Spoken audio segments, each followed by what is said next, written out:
let's talk about landing page design. If you are sitting in front of your landing page right now and you're trying to figure out what images to use, what colors to use, what visuals you should be using on your landing page, then you're probably asking the same question most people ask. It really is not an easy task deciding how to design a landing page, especially if you're not a designer. And I'll even say a conversion designer, because when it comes to trying to get sales, leads, and actually making money from your landing pages, it can't be a lovely, cute design that's just like really fashionable. It has to convert. It has to be really good. And most designs are built to look nice and aren't built to convert. So today what I want to do is actually talk to you about the rules that I have established when it comes to designing landing pages.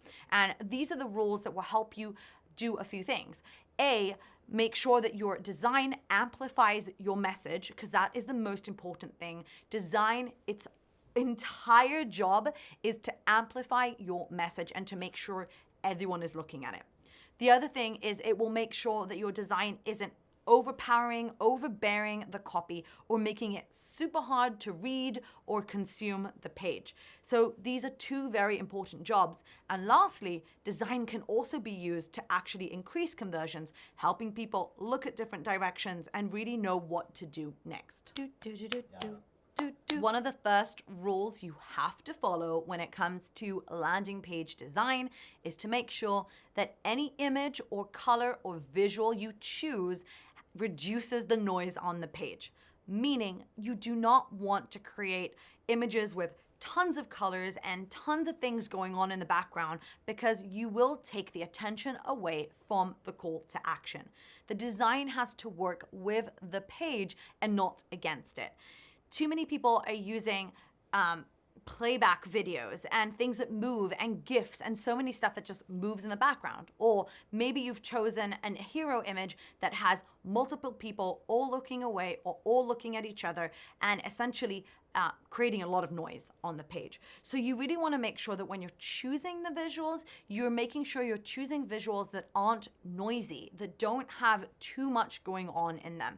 I like the rule of two main colors, and especially if you're thinking about the hero image, I'd like you to think about something that won't dominate the copy.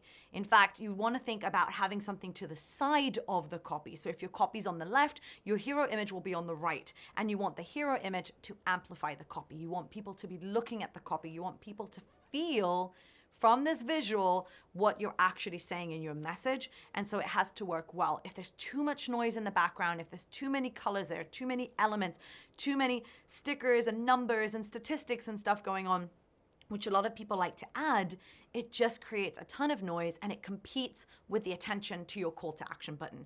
So number one, reduce visual noise. Rule number two, using colors as indicators. One of my most important tips, and probably the most important thing I can tell you, and this is right for your website, your landing page, a funnel, and even your emails, is that your call to action button should be the same color everywhere. What I want to make sure is that when people see that call to action button, when they see that color, they know it's a call to action button. Meaning nothing on the page can be used with that color. So if your call to action button is orange, every call to action is orange, nothing else on the page will be orange, because you don't want it competing with your call to action button. Rule number three, when it comes to using images, try and use as authentic images as possible. Stock images are the worst. It's so easy to recognize them a mile away. There was even a time when multiple SaaS companies were using the same visuals as their homepage hero image. Try and use as the most authentic images that you have. Of course, the best ones are the ones that you take yourself, but maybe you don't have a studio, maybe you don't have the high res that you need to do it, but you can actually use great websites like Unsplash to find authentic images that really work well and don't look tacky and don't look like everyone else will be using them.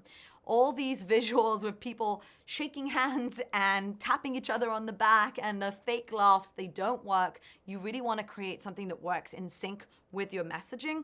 So authentic and authenticity is the name of the game when it comes to choosing your visions and your images. Pro tip, if you're on one of these websites like Unsplash, make sure you don't choose from the first pages, because that's where everyone's using them and that's where everyone is and that's where they're downloading it from. So try and get deeper into the website and find more authentic images that other people aren't using. Another rule that's super important when it comes to choosing images is choosing relatable images. Gone are the days when people want to see things they cannot achieve. You want to use images that people can look at and say, that's me. Yes, I relate to that. I understand it. It connects with me. A great example is looking at the difference between Victoria's Secret, where you'd find amazing models where most of us aren't gonna look like, and other brands that use authentic women who are people of color, pregnant, and so on. Real images of women that we see every day, not in magazines and not in television. And ultimately, when you think about it, relatable images are the images that we can see ourselves, that we connect with, and that we feel like we can see ourselves with them.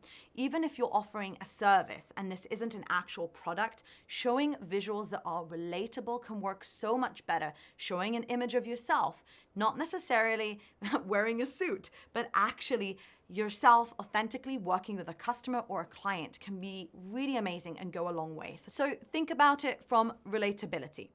Now, finally, the last tip I want to give you, and a very important rule and something you should test, is using visuals as directional cues. You know, this is one of the greatest tips I can give you, because you can use your visuals and your images and the elements on the page to direct people to the call to action. The easiest example I can give you is to point at a call to action button. So having the actual hero image, the person on the page, point towards your call to action button, or having arrows point towards your call to action button, or placing the visuals and the images that you're using around your call to action button.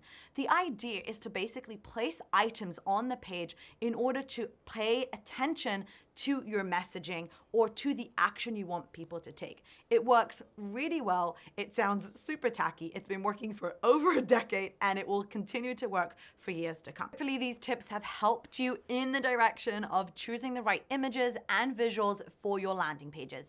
If you have any questions, leave them below in the comment section. I would love to know what challenges you have when it comes to choosing images, colors, and visuals for your landing page. In the meantime, if you want to learn more about how to increase your conversions, how to drive more sales, more revenue, and leads for your business, like and subscribe to my channel, and I will teach you everything you need to know. Thank you very much, and I'll see you in our next one.